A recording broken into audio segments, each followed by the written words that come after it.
నమస్తే. Welcome to పూరా local. ఖగోళ అద్భుతం వల్ల సోమవారం నుంచి ఈ నెల 14 వరకు మిట్ట మధ్యాహ్నం మనిషి నీడ 2 నిమిషాల పాటు మాయమవుతుందని ఇంటర్నేషనల్ అస్టరాయిడ్స్ సర్చ్ క్యాంపెయిన్ జాతీయ కన్వీనర్ మేకా సుసత్యరేఖ ఆదివారం తెలిపారు. ఈ పరిణామాన్ని జీరో షాడోగా వ్యవహరిస్తారని అన్నారు. సాధారణంగా నీడ మనిషికి ఏదో ఒక పక్క కనిపిస్తుందని, సోమవారం నుంచి 14 వరకు అంటే 5వ తారీఖు నుంచి 14వ తారీఖు వరకు మాత్రం రాష్ట్రంలోని కొన్ని ప్రాంతాల్లో సూర్యకాంతి మన మీద లంబంగా పడి నీడ మాయమవుతుందని ఆమె వివరించారు.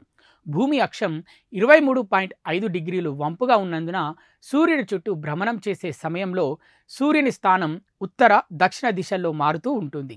ఏటా 2 సందర్భాల్లో కర్కాటక, మకర రేఖల మధ్య ఉన్న ప్రదేశాల్లో మధ్యాహ్నం సమయాల్లో సూర్యకిరణాలు భూమిపై సంపూర్ణ లంబంగా పడతాయి.